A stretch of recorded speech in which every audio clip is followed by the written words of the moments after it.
మహాగణుడును రక్షకుడైన యేసుక్రీస్తు శ్రేష్టమైన నామంలో ప్రేమధార టీవీ వీక్షకులకు శుభములు తెలియజేస్తున్నాం. నేటి మన పాఠంలో మార్కు సువార్త 9వ అధ్యాయము 1 నుండి 29 వచనం వరకు ధ్యానించుకోబోతున్నాం. ఈ అధ్యాయంలో కొండ మీద యేసు యొక్క రూపాంతర దర్శనాన్ని గురించి వింటాం. రూపాంతరంలో యేసు మానవత కనిపిస్తుంది. పేతురు, యాకోబు, యోహాను అను ముగ్గురినే ప్రభువు తన వెంట ఎందుకు తీసుకెళ్లాడో అనే విషయాన్ని కూడా ఇందులో తెలుసుకుంటాం. యేసు సమగ్ర సంపూర్ణ మానవతనే ఈ రూపాంతరం చూపిస్తుంది. ఆయనలోని వెలుగే ఆయనను ఆవరించింది. ఈ రూపాంతరం కొండ మీద మోషే, ఏలియాలు కనిపిస్తారు. పేతురు, యాకోబు, యోహానులు యేసును గూర్చి ఈయన నా ప్రియ కుమారుడనే దేవుని స్వరాన్ని విన్నారు. మోషే అయినా ఏలియా అయినా యేసుకు ఎవ్వరు సమానులు కారు. చివరకు మనము యేసునే చూడాలని వింటాం. రూపాంతర కొండ అనుభవము తర్వాత ప్రభువు తన మరణ పునరుత్థాన విషయాలను గురించి వివరించడాన్ని మనం వింటాం. అదేవిధంగా శిష్యులు మూగదయం పట్టిన ఒక కుమారుణ్ణి బాగు చేయలేకపోయినప్పుడు ప్రభువు వారిని గద్దించి ఆ కుమారుణ్ణి బాగు చేయడాన్ని గురించి ఇందులో వింటాం. మరియు వారు ఎందుకు ఆ పని చేయలేకపోయారో శిష్యులకు నేర్పిన అద్భుతమైన పాఠాలను ఇందులో మనము నేర్చుకుంటాం. ఇక పాఠంలోనికి వెళ్దామా? ప్రియ శ్రోతలు, మీ బైబిళ్ళు తెరవండి. ఈరోజు మన పాఠం మార్కు సువార్త 9వ అధ్యాయం 1 నుండి 29వ వచనం వరకు సావధానంగా వినండి. యేసు అన్నాడు, ఇక్కడ నిలిచి ఉన్న వారిలో కొందరు దేవుని రాజ్యము బలముతో రావడము చూచే వరకు మరణమును రుచి చూడరని నిశ్చయముగా మీతో చెబుతున్నాను. 6 దినములైన తరువాత యేసు పేతురును, యాకోబును, యోహానును మాత్రము వెంటబెట్టుకొని ఎత్తైన ఒక కొండ మీదికి ఏకాంతముగా వారిని తీసుకొని పోయి వారి ఎదుట రూపాంతరము చెందాడు. అంతలో ఆయన వస్త్రములు ప్రకాశమానమైనవి, మిగుల తెల్లనివి అయ్యాయి. లోకమందు ఏ చాకలి అంత తెల్లగా చలువ చెయ్యలేడు. మోషే, ఏలియా వారికి కనపడి యేసుతో మాట్లాడుతున్నారు. అప్పుడు పేతురు అన్నాడు, బోధకుడా, మనమిక్కడే ఉండడము మంచిది. మేము నీకు ఒకటి, మోషేకు ఒకటి, ఏలియాకు ఒకటి 3 పర్ణశాలలు కడతాము. వారు మిగుల భయపడ్డారు గనుక తాను చెప్పవలసినదేమో అతనికి తెలియలేదు.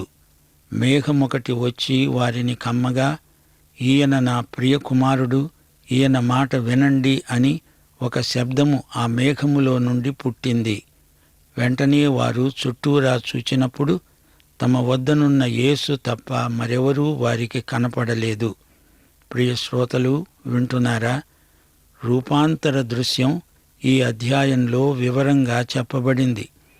యేసుక్రీస్తు యొక్క పరిపూర్ణ మానవత రూపాంతరంలో మనకు కనిపిస్తుంది. యేసు దేవత్వం కాదు, మానవత రూపాంతరంలో ప్రత్యక్షమవుతుంది. యోహాను సువార్తలో రూపాంతరం పేర్కొనబడలేదు. ఎందుకనగా యోహాను తన సువార్త అంతటిలో యేసు దేవత్వాన్ని ఎత్తి చూపాడు. రూపాంతర సమయంలో పేతురు, యాకోబు, యోహాను అక్కడ ఉన్నారు. 2 పేతురు 1వ అధ్యాయం 16 నుండి 18వ వచనం వరకు పేతురే స్వయంగా చెప్పాడు. చమత్కారముగా కల్పించిన కథలను అనుసరించి మన ప్రభు అయిన యేసుక్రీస్తు యొక్క శక్తిని, ఆయన రాకడను మేము మీకు తెలుపలేదు గాని ఆయన మహాత్మ్యమును మేము కన్నులార చూచిన వారమై తెలిపాము.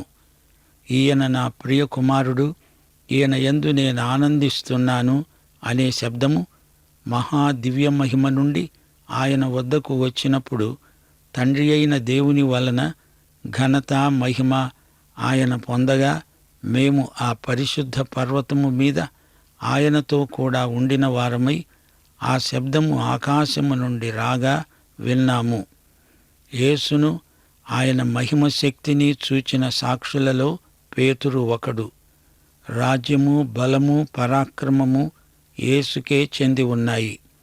యేసు మనల్ని రక్షించడం కోసం శిలువ మరణం చెందాడు. యేసు పేతురు, యాకోబు, యోహానులనే ఎందుకు తీసుకువెళ్ళాడు? శిష్యులందరిలో ఈ ముగ్గురే బలహీనులు. పసిపిల్లలను సంకనేసుకొని వచ్చినట్లు వారిని తెచ్చాడు. అది అసలు సంగతి. తల్లికి ముగ్గురు పిల్లలున్నారనుకోండి, చంటివాణ్ణి ఎత్తుకుంటుంది, ఒకడిని చెయ్యి పట్టుకొని నడిపిస్తుంది, మరొకడు వాడే తల్లి వెంట నడవగలడు. వాణ్ణి పట్టుకోనక్కర్లేదు, ఎత్తుకోనక్కర్లేదు. అలాగే పేతురు, యాకోబు, యోహాను యేసు తెచ్చిన చంటి పిల్లలు. ఆధ్యాత్మికంగా వీరు సున్నితమైన వ్యక్తులు. రూపాంతరంలో యేసు మహిమను వారు చూచారు. ఆయన తన మహిమతో రెండోసారి వస్తాడు. ఆయన ఉన్నట్టే ఆయనను చూస్తాము గనుక ఆయనను పోలి ఉంటాము. 1 యోహాను 3:2. యోహాను సువార్త 1 అంటోంది, తండ్రి వలన కలిగిన అద్వితీయ కుమారుని మహిమ వలె మనము ఆయన మహిమను కనుగొన్నాము. యేసు శరీరం రూపాంతరం చెందింది. మెటమార్ఫసిస్ అంటే కిరణజన్య సంయోగ క్రియ. అది యేసు శరీరంలో కలిగిన రూపాంతరం. ఆయనలో నుండి వచ్చిన వెలుగు సంయోగమది. ఆదాము దంపతులు మొట్టమొదట దేవుడు వారిలో ఉంచిన వెలుగే వారికి మహిమ వస్త్రాలైంది. రూపాంతరం యేసు యొక్క సమగ్రమైన సంపూర్ణమైన మానవతనే చూపుతుంది. ఆయనలో నుండి వచ్చిన వెలుగే ఆయనకు మహాశ్వేత వస్త్రంలాగా కనిపించింది. ఏలియా పాత నిబంధన ప్రవక్తలందరికీ ప్రతినిధి. మోషే ధర్మశాస్త్రానికి ప్రాతినిధ్యం వహిస్తున్నాడు. ధర్మశాస్త్రము, ప్రవక్తలు యేసు మరణానికి సాక్షులే. మోషే క్రీస్తును బాగా ఎరుగును. హెబ్రీ పత్రిక 11:26 అంటోంది, మోషే పెద్దవాడైనప్పుడు విశ్వాసమును బట్టి ఈజిప్టు ధనము కంటే క్రీస్తు విషయమైన నింద గొప్ప భాగ్యమని ఎంచుకున్నాడు. మోషేకు క్రీస్తు బాగా తెలుసు. ప్రవక్తలందరూ క్రీస్తు శ్రమలను గురించి, ఆయన పొందబోయే మహిమను గురించి ప్రవచించిన వారే. పేతురు అందరికంటే ముందు మాట్లాడతాడు. తానేం చెబుతున్నాడో తనకే తెలీదు. పర్ణశాలలు 3 కడతాడట. ఒకటి యేసుకు, మోషే, ఏలియాలకు చెరి ఒకటి. పెద్ద ఇంజనీరులాగా మాట్లాడుతున్నాడు. ప్రభువా, మనమిక్కడే ఉండిపోదాము అంటున్నాడు. త్రుటిలో మోషే లేడు, ఏలియా లేడు, యేసు ఒక్కడే కనిపించాడు. ఏలియా కావచ్చు, మోషే కావచ్చు, వారు యేసుతో సమానమవుతారా? కారు. యేసే దేవుని ప్రియకుమారుడు. యేసునందు దేవుడు ఎంతో ఆనందిస్తాడు. మోషే గాని, ఏలియా గాని అందరూ యేసు మాటే వినాలి. ఆయనదే సర్వాధికారం. యేసు తప్ప మరెవరూ కనపడలేదు. యేసు మాత్రమే. ఆయనకే మహిమ. ఆయనే కేంద్రాకర్షణ. ఆయనకే మనమంతా విధేయులం.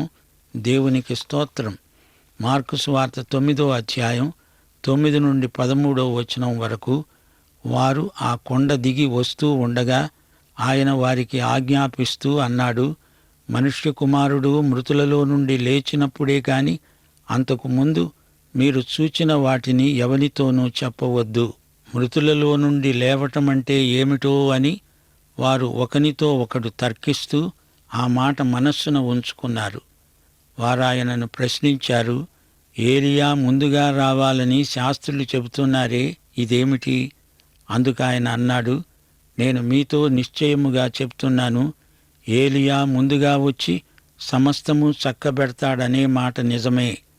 అయినా మనుష్య కుమారుడు అనేక శ్రమలు పడి తృణీకరించబడాలని వ్రాయబడమేమిటి?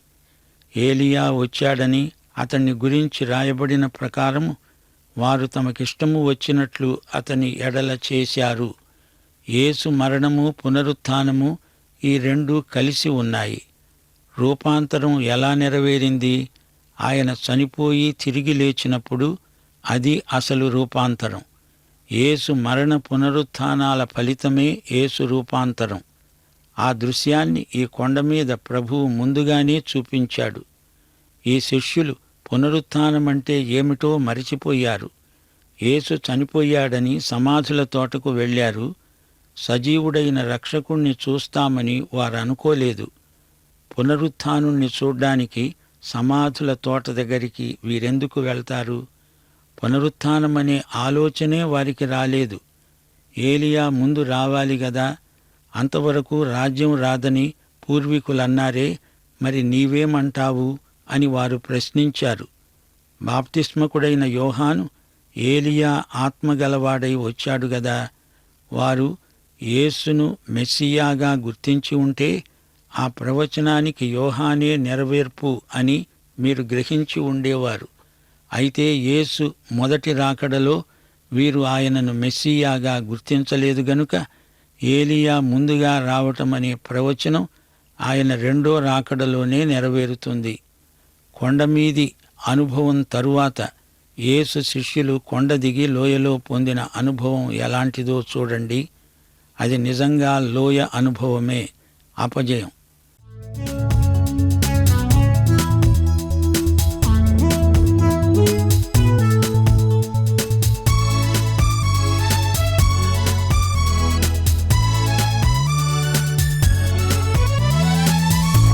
పరిశుద్ధ దేవా స్తుతింతును, స్తోత్రార్హుడా నిన్నే ప్రణుతింతును. పరిశుద్ధ దేవా స్తుతింతును, స్తోత్రార్హుడా నిన్నే ప్రణుతింతును. ఆరాధనా ఆరాధనా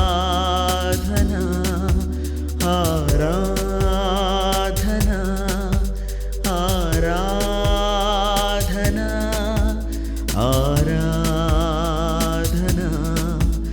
ఆరాధనా ఆరాధనా ఆరాధనా.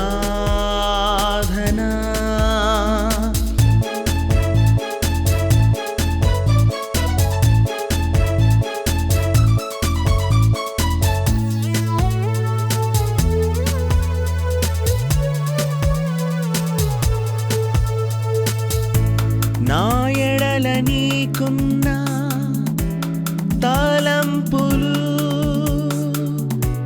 విస్తారమైనవి, అతి శ్రేష్టమైనవి.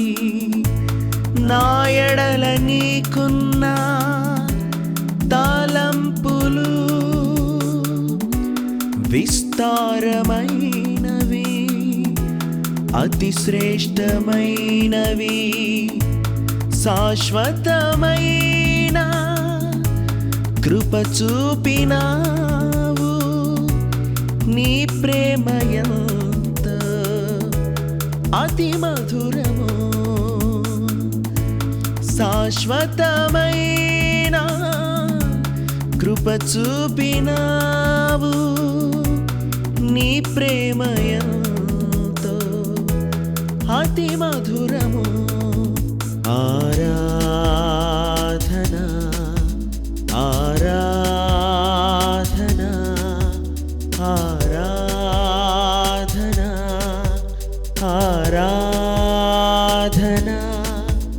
ఆరాధనా ఆరాధనా ఆరాధనా ఆరాధనా.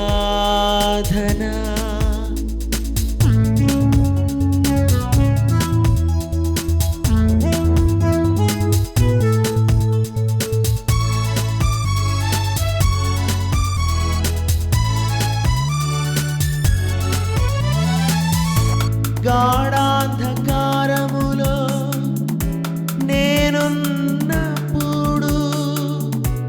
నీ బాహువే నన్ను రక్షించెను. గాఢాంధకారములో నేనున్నప్పుడు నీ బాహువే నన్ను రక్షించెను. నా కొరకు మరణించి తిరిగి లేచిన నీ కొరకి నేను జీవింతును. నా కొరకు మరణించి తిరిగి లేచినావు. నీ కొరకి నేను జీవింతును. ఆరాధన ఆరాధన ఆరాధన ఆరాధన ఆరాధన ఆరాధన ఆరాధన ఆరాధన. పరిశుద్ధ దేవా స్తుతింతును. స్తోత్రార్హుడా నిన్నే ప్రణుతింతును.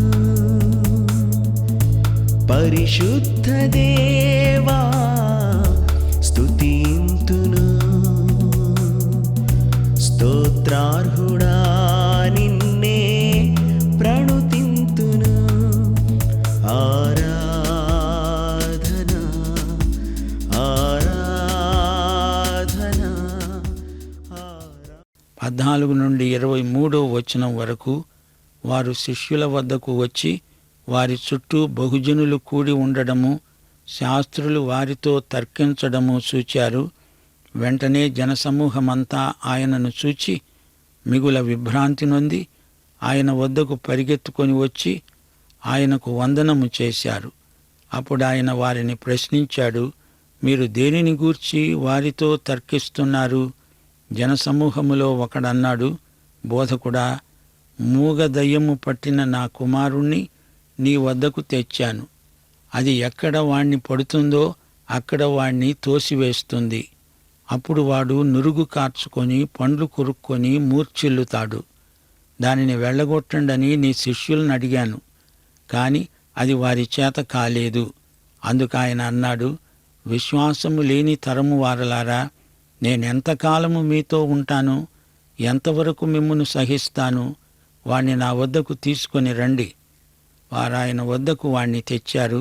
దయ్యము ఆయనను చూడగానే వాణ్ణి విలవిలలాడించింది. గనుక వాడు నేలపై పడి నురుగు కార్చుకుంటూ పొరలాడుతున్నాడు. అప్పుడు ఆయన ప్రశ్నించాడు, ఇది వీనికి సంభవించి ఎంతకాలమైంది? వాని తండ్రి అన్నాడు, వాని బాల్యము నుండి అది వాణ్ణి నాశనము చెయ్యాలని తరచుగా అగ్నిలో నీళ్లలో పడదోస్తుంది. ఏమైనా నీ వలననైతే మా మీద కనికరపడి మాకు సాయం చెయ్యి. అందుకు యేసు అన్నాడు, నమ్మడము నీ వలననైతే నమ్మేవానికి సమస్తము సాధ్యమే. వెంటనే ఆ చిన్నవాని తండ్రి, నమ్ముతున్నాను, నాకు అపనమ్మకముండకుండా సహాయము చేయమని బిగ్గరగా చెప్పాడు. శ్రోతలు వింటున్నారా? ఈ రోజున క్రైస్తవం పరిస్థితి ఇలాగే ఉంది. ప్రభువు ఆరోహణమై పరలోకానికి వెళ్ళాడు. అక్కడ ఆయన మహిమ శరీరంతో ఉన్నాడు. ఆయన అపొస్తలులు కూడా అక్కడే ఉన్నారు. సంఘములో అనేక మంది విశ్వాస యోధులు అక్కడికి వెళ్ళిపోయారు. మోషే, ఏలియా కూడా అక్కడే ఉన్నారు. పరలోకమే ఈ రోజున రూపాంతరపు కొండ. మనం ఈ భూమి మీద ఇక్కడ ఉన్నాము. ఇక్కడ మనకు సమస్యలు కుప్పలు తెప్పలుగా ఉన్నాయి. దయ్యం పట్టిన ఆ చిన్నవాడు ఈ లోకానికి సాదృశ్యం. మానవత ఉన్మాద స్థితిలో ఉన్నట్లే దేవునికి కనిపిస్తోంది. దయ్యం పట్టిన చిన్నవాణ్ణి శిష్యులు బాగు చేయలేకపోయారు. ఈ రోజున సంఘం లోకము యొక్క అక్కరలు తీర్చలేకపోతోంది. లోకం సంఘాన్ని వేలుపెట్టి చూపి విమర్శిస్తోంది. నీకు చేత కాదు అంటోంది. అందుకే ఈ తరాన్ని, లోకాన్ని ఉద్దేశించి ప్రభు అంటున్నాడు, విశ్వాసహీనమైన లోకమా, ఆ దయ్యం పట్టిన చిన్నవాణ్ణి నా దగ్గరికి తెండి. అదే నేటి తరం చెయ్యలేకపోతోంది. ప్రభువు దగ్గరికి లోకం నుంచి మనుషులను తేవాలి. ఆ దయ్యం వాని బాల్యం నుంచి వాణ్ణి వేధిస్తూనే ఉంది. అలాంటి బాధితులకు యేసుక్రీస్తును పరిచయం చేయాల్సిన సంఘం ఆ పని చెయ్యలేకపోతే లోకం విమర్శిస్తుంది. చేతగాని వారము అంటుంది. గెరాసీనీయుల దేశంలో దయ్యం పట్టినవాడు వయసులో పెద్దవాడు, ఇక్కడ ఈ దయ్యం పట్టినవాడు చిన్నవాడు. పిల్లవాని తండ్రి తెలివైన పని చేశాడు. వాణ్ణి అప్పుడే తెచ్చి యేసు కాళ్ల దగ్గర పడేశాడు. మనము అదే పని చెయ్యాలి. నమ్మడము నీ వల్లనైతే నమ్మేవానికి సమస్తము సాధ్యమే అన్నాడు ప్రభువు. యేసు సమస్తము చెయ్యగలడు గాని నీవు నమ్మగలవా? అది అసలు ప్రశ్న.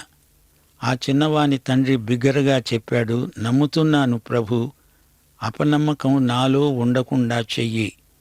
జనులు గుంపు కూడి తన వద్దకు పరిగెత్తుకుని రావడము యేసు చూచి, మూగవైన చెవిటి దయ్యమా, వాణ్ణి వదిలిపో, ఇక వానిలో ప్రవేశింపవద్దు అని నీకు ఆజ్ఞాపిస్తున్నాను. ఈ మాట అని యేసు అపవిత్రాత్మను గద్దించాడు. అప్పుడది కేక వేసి వానినెంతో విలవిలలాడించిపోయింది. అంతట వాడు చచ్చిన వాని వలె పడి ఉన్నాడు. గనుక అనేకులు వాడు చనిపోయాడు అన్నారు. అయితే యేసు వాని చెయ్యి పట్టి వానిని లేవనెత్తగా వాడు నిలువబడ్డాడు. ఆయన ఇంట్లోకి వెళ్ళిన తరువాత ఆయన శిష్యులు, మేమెందుకు ఆ దయ్యమును వెళ్ళగొట్టలేకపోయాము అని ఏకాంతంగా ఆయన్నడిగారు. అందుకు ఆయన అన్నాడు, ప్రార్థన వలననే కాని మరి దేని వలననైనా ఈ విధమైనది వదిలిపోవడం అసాధ్యం. యేసు చచ్చిన వారిని సైతం బ్రతికించగలడు. ఈ సంగతి మరోసారి రుజువైంది. ప్రార్థన ద్వారా మాత్రమే ఇలాంటి దయ్యాలను వదిలించగలము అని యేసు ప్రభువు స్పష్టం చేశాడు. ప్రార్థన తగ్గిపోతే సంఘం బలహీనమవుతుంది. ప్రియ శ్రోతలు వింటున్నారా? యేసు తన శిష్యుల్లో ముగ్గురిని, పేతురు, యాకోబు, యోహానులను తన వెంట తీసుకువెళ్ళాడు. కొండపైన యేసు రూపాంతరం చెందాడు. రూపాంతరము అంటే మహిమ రూపం. యేసు తిరిగి వచ్చినప్పుడు ఏ రూపంతో వస్తాడో అదే రూపాన్ని తన శిష్యులకు ముందుగా చూపాడు. యేసు మహిమ శరీరం ధగధగ మెరిసిపోయింది. తెలుపు పరిశుద్ధతను సూచించే రంగు. అంత మహిమ కాంతి తెలుపునకు మన కండ్లు మిర్మిట్లు గొలుపుతాయి. మోషే, ఏలియాలతో యేసు మాట్లాడాడు.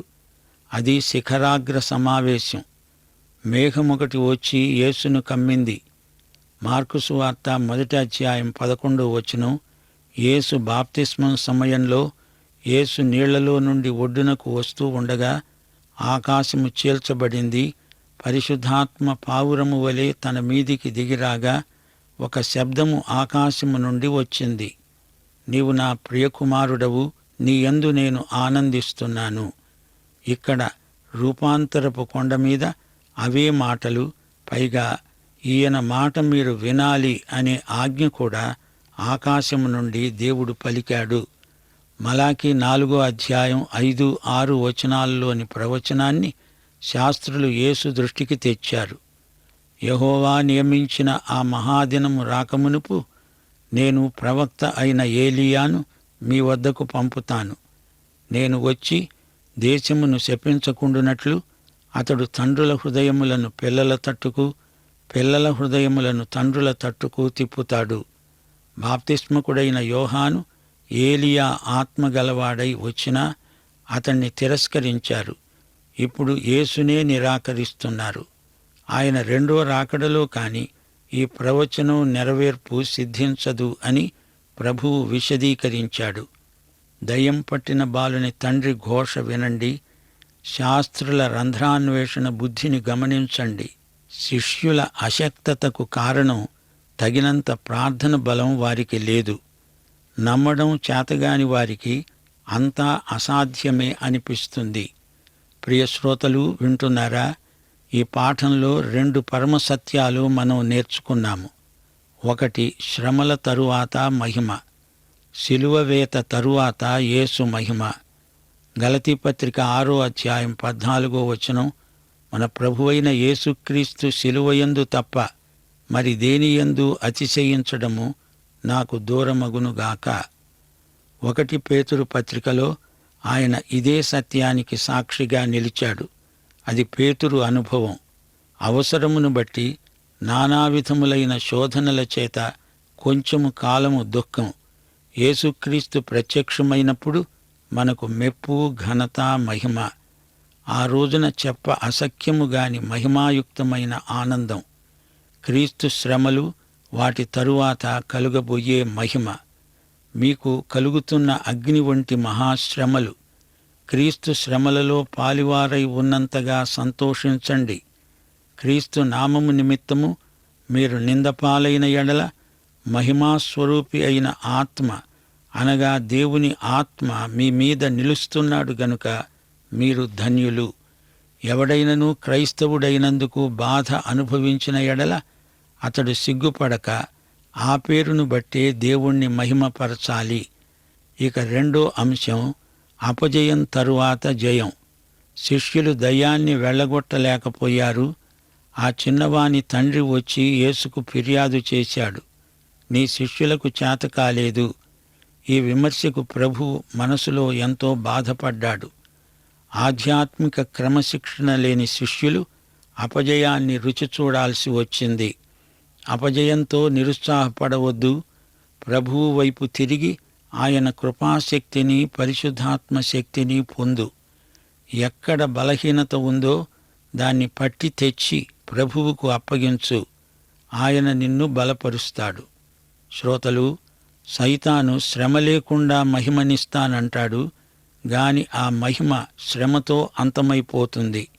సైతాను బారి నుండి దేవుడు తన బిడ్డలను తప్పించాలని మన ప్రార్థన. ప్రభు అయిన యేసుక్రీస్తు వారి దివ్యకృప, తండ్రి అయిన దేవుని పరమ ప్రేమ, పరిశుద్ధాత్మ యొక్క అన్యోన్య నిత్య సహవాసము మనకు తోడై ఉండునుగాక. ఆమేన్. ప్రియులారా, ఇంతవరకు విన్నటువంటి సందేశము మిమ్మల్ని ఎంతో ఉత్తేజపరిచిందని భావిస్తున్నాం. ఇందులో రూపాంతరం కొండ అనుభవంలోని ఆధ్యాత్మిక సత్యాలను ఎన్నింటినో తెలుసుకున్నాం. మన జీవితంలో యేసు చనిపోయి తిరిగి లేచినప్పుడే అసలు రూపాంతరం జరుగుతుంది. మోషే, ఏలియాల ప్రత్యేకతను గురించి ఇందులో విన్నాం. ఒక బాలుని ప్రభు యొక్క శిష్యులు స్వస్థపరచలేని కారణంగా విశ్వాసము లేని మూర్ఖతనమని ప్రభు శిష్యులను గద్దించినట్లుగా చూస్తాం. ఈ సంఘటన ద్వారా సంఘములో ప్రార్థన అనేది ఎంతటి ప్రాముఖ్యతను కలిగి ఉన్నదో తెలుసుకున్నాం. సంఘము లోకానికి సహాయం చేయలేకపోతుందని విన్నాం. నిజమే ప్రియులారా, ప్రార్థన తగ్గిపోతే సంఘము బలహీనమైపోతుంది. ప్రార్థన వలనే ఎట్టి స్థితి అయినా పరిష్కారం కాగలదని ప్రభు వారికి తెలియజేసినట్టుగా చూశాం. అవిశ్వాసాన్ని దేవుడు సహించలేదు. శ్రమల వెంటే మహిమయని విన్నాం. ఆధ్యాత్మిక క్రమశిక్షణ లేనప్పుడు అపజయాన్ని ఎదుర్కొంటాం. కానీ నిరాశపడొద్దు. మనలో బలహీనత ఎక్కడుందో దానిని పట్టి ప్రభు వద్దకు తీసుకొని రావాలని విన్నాం. విశ్వాస లోపంతో ఉన్న తన శిష్యులను గద్దించిన ప్రభువు కేవలము ప్రార్థన వలనే ఎట్టి దురాత్మ అయినా వెళ్ళగొట్టబడుతుందని ఎంతో తేటగా తన శిష్యులకు చెప్పాడు. ప్రియ సహోదరుడా, సహోదరి, ఇట్టి సత్యాలను మన ఆధ్యాత్మిక జీవితాలకు అన్వయించుకొని ముందుకు కొనసాగదామా? అట్టి కృప దేవుడు మనకు దయచేయునుగాక. దైవాశీస్సులు.